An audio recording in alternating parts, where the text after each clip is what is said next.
everyone, it's me again. Are you getting sick of me yet? I imagine you must be. I'm getting a little sick of myself here. So I just want to thank you for bearing with me with these screencasts. I think that doing the screencast is really the easiest way to show you some of this stuff. So thanks for hanging in there, and this is truly the last one that you'll be looking at for this lesson. So what I'd like to do in the screencast is just show you a little bit about some search tips that might help you be more successful once you do get into a database. And I'm just going to repeat a couple of the steps here from the last screencast just to refresh your memory. So I'm on the Front Range Community College homepage. I'm going to the Academics tab. I'm scrolling down to Libraries. I'm going to click on that. I'm going to choose one of these three, Boulder, Larimer, or Westminster. And since I'm based at the Larimer campus, I'm going to pick that one. I'm going to go down to Find What You Need. I'm going to click on Databases. And here I am. Now, I have already signed in, so we'll see if it's actually going to make me do that again. But I think what I'm going to look at is some ProQuest stuff, because I think ProQuest is a database that everybody can access regardless of which campus you are on. So let's see where we are. ProQuest News. Okay, so I'm going to click on that, and it just lets me in. And the reason it let me in is because I had already logged onto this with my library card earlier, and so remember it gives you 30 minutes before it times out. So there will be another step in here for you, but for me it just logged me in. So here I am. I'm on this ProQuest News website, or this ProQuest News database, excuse me, and I want to do a search. And it looks they've really simplified it nicely in here. I can just go on in, and I'm going to choose happiness in the pursuit of happiness. I might have put something like happiness in the good life, but since I started typing and it gave me some suggestions, I thought that this one looked kind of promising, so I picked that. I definitely want full text.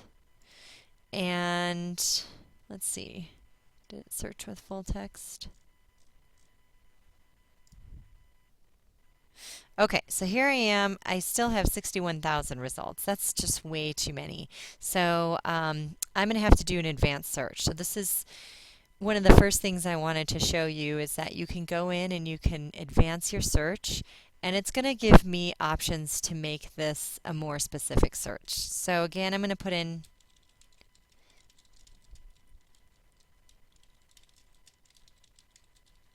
okay. And oops, I didn't mean to search it. Here we are. Okay, I want to limit it to full text. Again, full text just means that it's going to give you the whole article.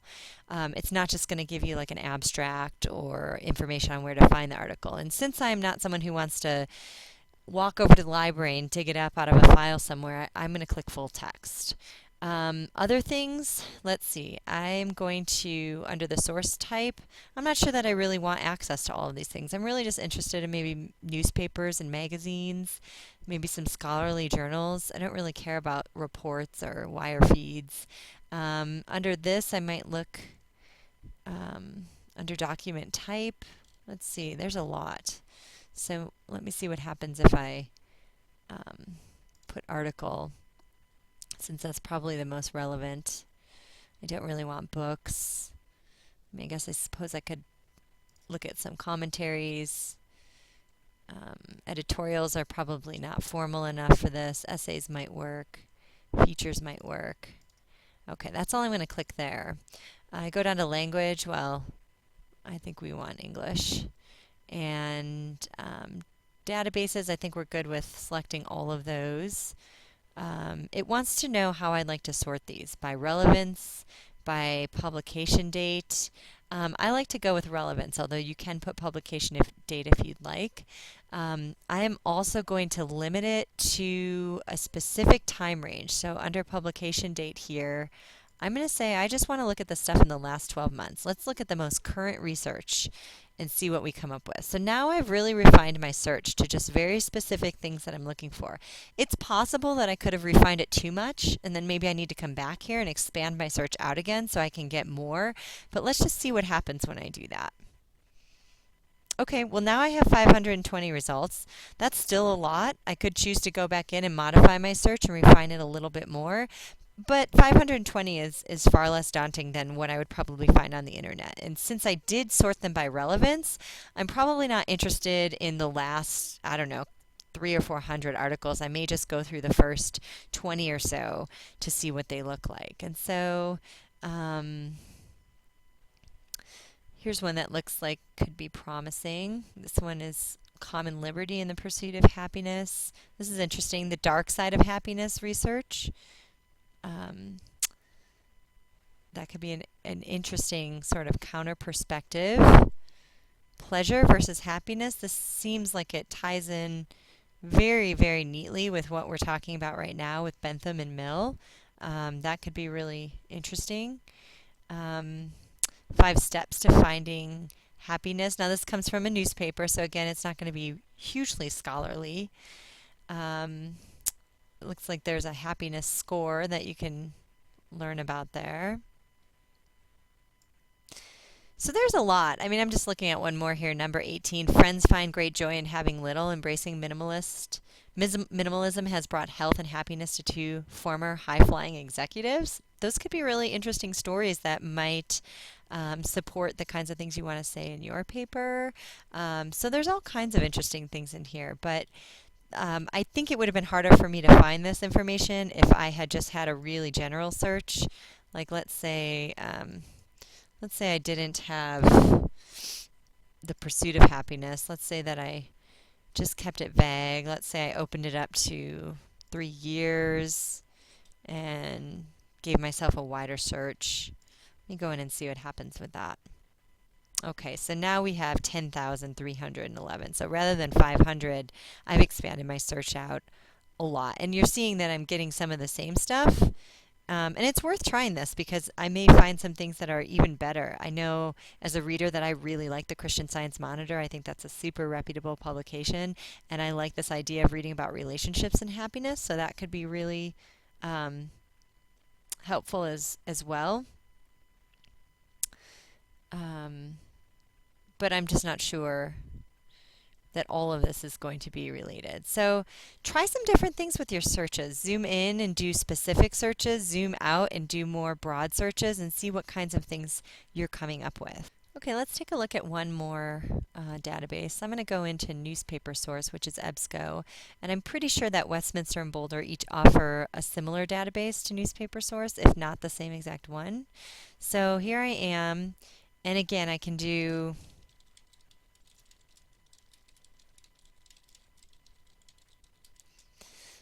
one thing I do want to mention is that if you misspell something, that's a huge obstacle in searching. It's not like there's not an autocorrect feature in here, so it's not going to know what you meant. It's just going to tell you that there are no articles. So make sure that you get all the words in your search correct. I know that I'm probably going to want full text. It's giving me publication date. I just, let's say, want the last couple of years. Let's go to 2014.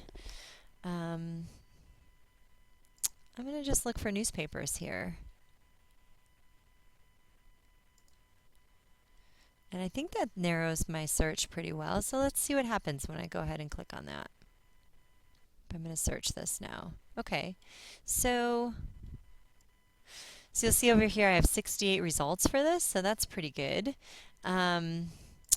And then this is, everything in here is going to be something that came from a U.S. newspaper. And so I'm not sure this first one is going to be that relevant.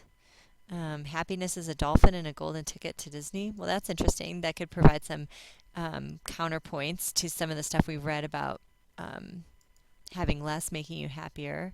Our pursuit of happiness, that's very general looking. Can you bottle happiness? That's interesting. This one, United Nations Happiness Report finds money as a poor measure of progress. So, well, this comes from the United Nations. That may have some international credibility. The long haul to happiness. Interesting. Happiness is not being obsessed by academic growth. You can't buy happiness. So again, a lot of the same things that we've been seeing. These are, again, going to be newspaper articles, so they're going to be a little bit thin. They may not be as in-depth as like a journal article or some, more scholarly piece of research, but you could certainly find some jumping off points, it's quite possible that you may read a newspaper article that refers to another study or something else that then you could go look at as well. And so, okay, so that I think is all I want to show you in terms of searching. I just have one little trick, one last thing that I'd like to show you. If you don't feel like printing off the articles as you pull them up, I'm just moving the screen over here, you have an option to email yourself the link to the article. So I can go ahead in here and it tells me who the email is going to come from, and I'm going to put in my email, carrie.mitchell@frontrange.edu.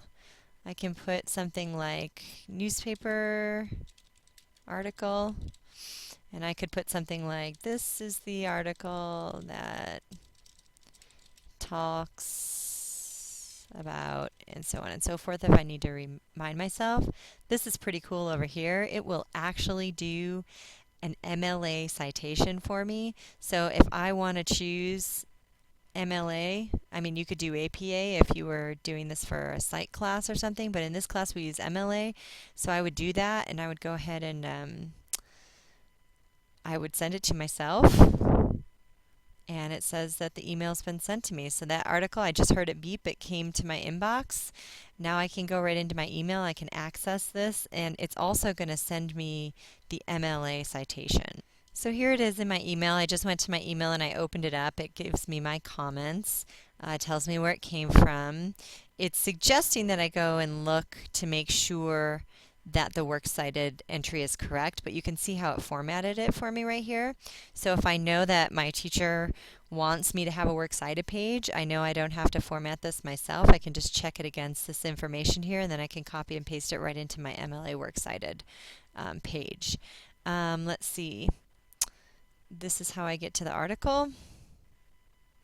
It takes me right back to the page, and it looks like it's something that I can listen to as well. And there it is. So that is just a really cool little feature, so you can email yourself any of the information that you find in the databases and want to have access to later. Okay, well, thanks for going through all of these screencasts, and please feel free to follow up with any email questions or phone call questions that you may have, especially if you get stuck in this process. I'd be happy to help you. But I also want to just give a shout out to our librarians at every single campus, because they are there to help you as well. If you visit any of our libraries and you say, I'm trying to search databases and find research for my learning community or any other class that you're taking, they are there to help you do that. They can sit down with you and walk you through some of these processes and help you figure out search terms and so forth. So I just wanted to make sure that you were aware that those resources are there and available to you as well. All right, thanks everyone.